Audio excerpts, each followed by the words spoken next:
Hello, welcome back to Unsolved and Unnerving. I'm Katie. I'm Ashley. I'm Katie.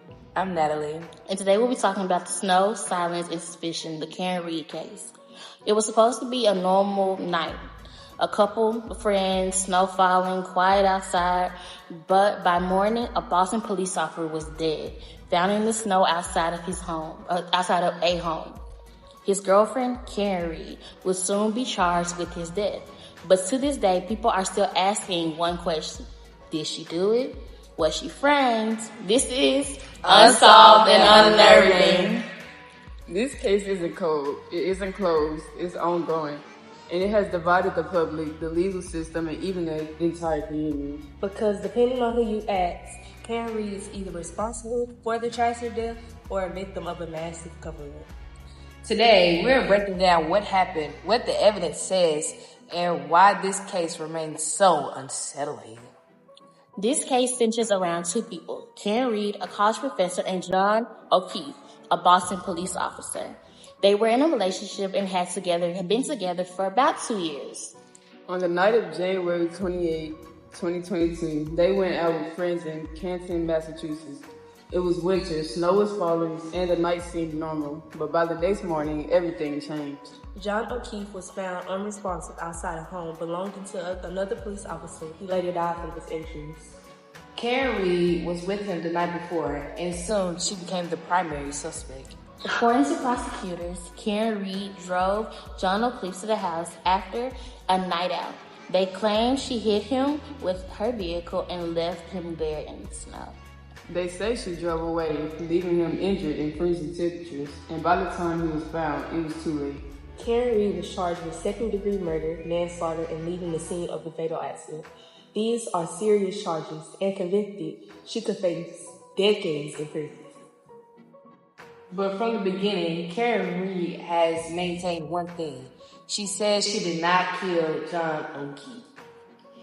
Karen Reed's defense team presents a completely different version of events. They claim she never hit him. Instead, they argue that something happened outside of the home and that people inside of the house may know more than they said publicly. People know more than what they're saying. Her defense has suggested that possibility of a cover-up. They argued that the evidence may have been mishandled, misinterpreted, or influenced. This has led to public protests, online debates, and intense media coverage. Some people believe Karen Reed is guilty. Others believe she is being framed. This is what makes this case so unsettling.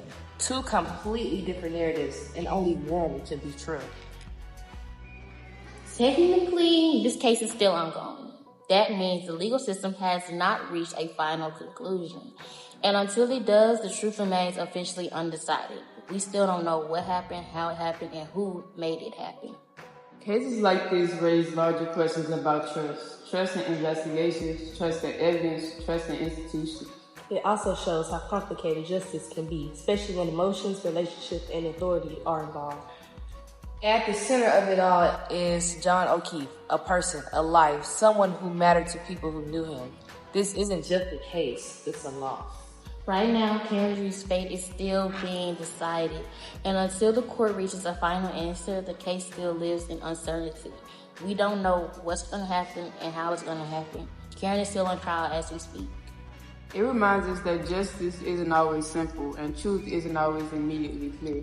And sometimes the most uncertain parts isn't what we know, but what we don't. Here are images from the Karen Reed case. So, how do y'all feel about this case? Honestly, I feel like Karen Reed is being framed because if we go back to the evidence, honestly, I feel like she did not hit that man with her car. She found her husband dead, was crying about it. If you go to, public records, and you go to documentaries, all the evidence is built up. The people in that house know what happened to that man, and Karen Reed was just being framed for what happened to him. I want to know why he was at the house in the first place. Like, what led up? Whose idea was to go to the house? I also want to know why you would leave your husband at the house. They went to the house because it was something going on. The snow. It was the snow. That's why. And then they went to the house because they had left the bar. And Karen Reed had dropped her husband off at the house because that was his, I guess that was his people. So she dropped him off at the house thinking he was okay. Like she that okay raises now. more questions. Your people? That's Right. your people. So what your people know, they're not saying. Exactly. Are your people framing your wife, but they not like your wife, they want your wife gone. But why is your life at risk and why are you now not here? And also, the family, they have a family dog. The family dog was formerly they said that the family dog was aggressive and was known to biting people. What did they find on John O'Keefe's body? Dog bites. So, your dog is biting people and y'all also killing the folks. Y'all sent y'all dog on y'all baby? What y'all feel? Y'all sent y'all dog on y'all people? You sent the dog on them. What did he do to deserve that? And then you're saying that the wife, if the wife hit him, why he got dog marks on him? Where the tire, and then how the wife make it through the snow? How the car make it through the snow both ways? Make all of that make sense. It don't make sense. I feel bad for Karen. I hope she gets the justice that she deserves ASAP, no rocky. What about you, Ashley? Now, if she is. If Caitlyn is sitting here wrong, Caitlyn not wrong. I feel like she's not. I mean, it's 50-50. It's a 50-50 chance. It is. You never know. I don't know. It's just something about how they trying to pull it on her, but nothing's making sense. If 1 plus 1 is supposed to equal 2, this ain't equaling 2. What is equaling? I don't know. I think it's equaling 3. Because everybody was in that house. If you logically think about it, everybody's in the house. All of a sudden, he go missing. Nobody is trying to find him. And then when y'all do find him, his wife is here. And all of a sudden, y'all trying to blame his wife for killing him. Because people in the house didn't go outside to see their man laying blood.